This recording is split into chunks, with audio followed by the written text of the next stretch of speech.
jiirkaaga dixiraale meelaha jinaadka ah lafta joofa baa hari saantaada jirifta ah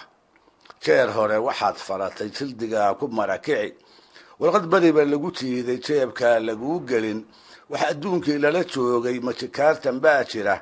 in qiyaama jiri doono nina yuusan jaaxidin jimcaha dadku maraga jinniga iyo wanaaskaba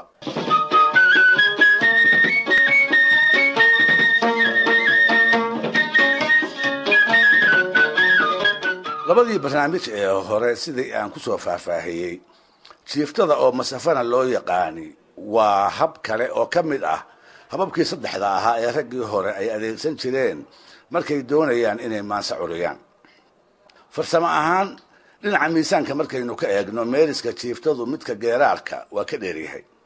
haddii labada qaybood ee uu ka kooban yahay isku mid loo aqoonsadana meeriska gabayga ayayba ismiisaan la egyihiin inkastoo ay habdhaca ku kala gedisan yihiin sidoo kale xagga qaafiyadana labadoodu waa isaga midoo waxaa qasab ah meelisyadeeda ku walba oo ka mid ah in laga dhex helo laba eray oo xaraf qurax ka wada bilowda ulajeedooyinka ay jiiftada kaga maansoon jireen soohdin ma lahayn waxaase aaraaba adeegsigeeda lagu yaqiin wadaadada kolba kuwooda aqoonta diinta islaamka iyo awoodda maanse curinta la isugu daro kolka ay haddaba u tafaxaytaan inay caamada wacdiyaan qalbigana u jilciyaan ayay wadaadada maansayahanada ahi u soo diyaarsan jireen jiifto dareenkooda diineed gilgisha waxay curin jireen masafooyin ay si guud ahaaneed ugu toosinayaan dhaqan maalmeedka dadkii ay culimmada u ahaayeen xiriirka iyaga iyo eebbe ka dhexeeya iyo midka dhexdooda ah intaba marka ay sidaas yeelayeenna waxa ay wadaadadu ogaayeen bulshadii Soomaaliyeed ee qarniyadii tegay sida la yaab kale ee ay u muunayn jirtay maansada iyo maansayahankaba waxay kala ogaayeen haddii maansada wax loogu sheego sida fudud ee Soomaalida xilliyadaas loogu saameyn karay maankoodana loogu taabi karay sidaa daraadeed ulajeedo hor leh ayay wadaadadii hore ee Soomaaliyeed ku soo kordhiyeen ulajeedooyinka maansada taas oo lagu magacaabo alifkaya ama alifiyeen haddii aan tilmaamo waa maanso qayb isu raacsan qayb walbana ay ku qaafiyadaysan tahay xaraf gaara oo ka mid ah xuruufta af Soomaaligu ama Carabigu ka kooban yahay kuwaas oo shaqal iyo shibanaba isugu jira waxay oran jireen alifiyeen baiteen laanyeen kaafiyeen ama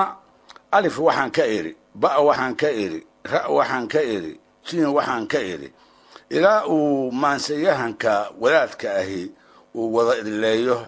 xuruufta alifku ka kooban yahay ama Carabi ha ahaato ama Soomaali ha ahaatee waxaa xaraf kastaba loo xambaarin jiray qayb ka mid ah wacdiga uu wadaadku rabo inuu dadka u gudbiyo halkaasna waxaa ka soo bixi jirtay tix isku dhan oo inkastoo aysan xaraf qura ku wada tirsanayn haddana in deelqaaf lagu sheego ay bulshadu uga bi'i jirtay masafooyinkaas afkooda hooyo loogu tirin jiray ayay caamadii Soomaalidu ka doorbidi jireen kuwii Carabiga ahaa ee aanay garan jirin mararka iyaga oo dikriyaya ay wadaadadu degmada dhexdeeda kaga looqan jireen sidaa darteedna kuwaas af Soomaaliga ah ayay si fudud kor uga baran jireen iyagoo macnahooda garanaya wacdiga iyo waanada ay sidaana ugu xiranaya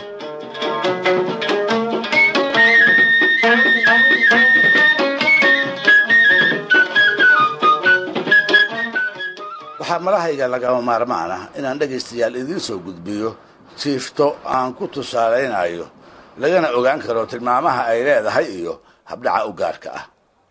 waxaa allaha u naxariistay tiriyey xaaji cali cabdiraxmaan fiqi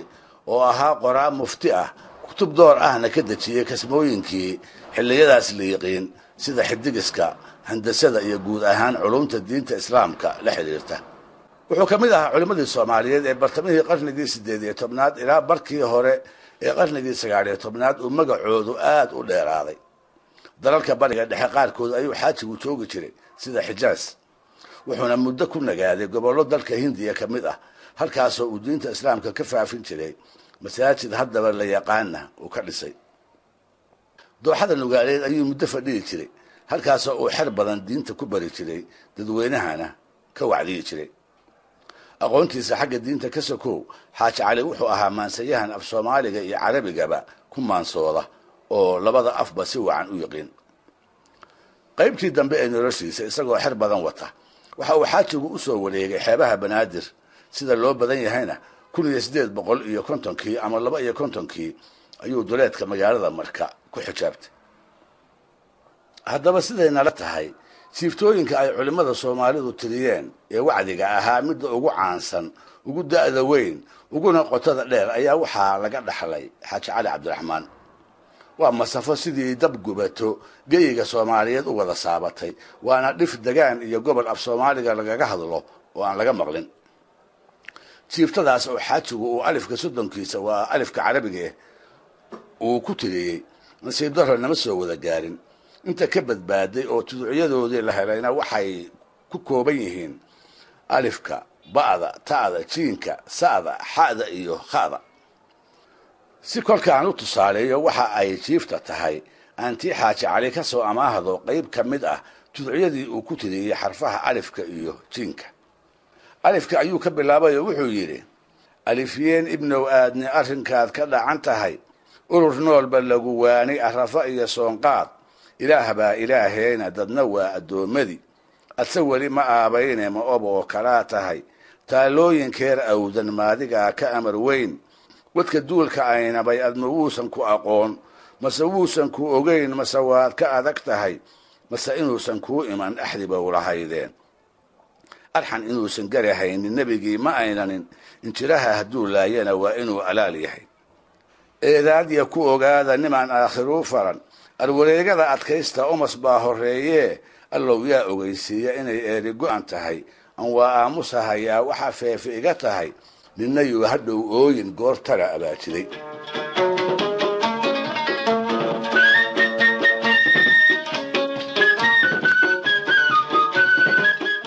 qaybaha xarafka jiinka ah ee xaajigu tiriyana waxaa ka mid ahaa: jiinyeen jabow aadnima jalbeebanaysaa, jid xun baad ku socotaaye jiscin ma u helaysaa, jees jees miyaa ku habban nin asaagi jiibsaday, jaankaaga waxaad fuudi jid siraad ma moog tahay,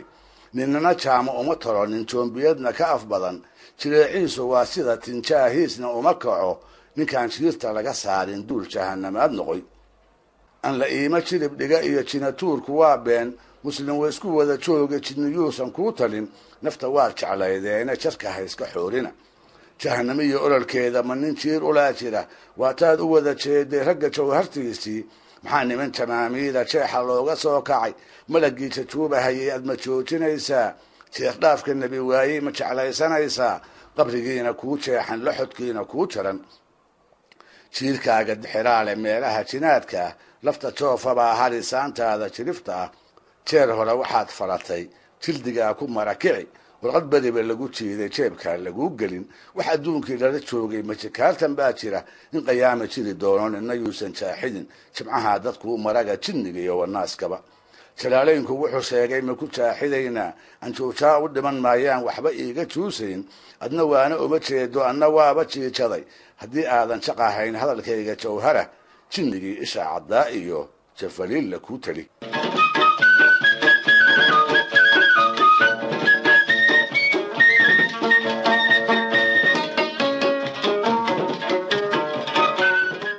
dhegaystayaal, maansada xaaji cali waa jiifto, waa masafana waad odhan kartaa, saa labadu waa isku mid ah. barnaamijkii dhaqanka iyo hiduhuna mooggan halkaa ha inoo joogo, waa inoo toddobaadka soo socda iyo isagoo kale.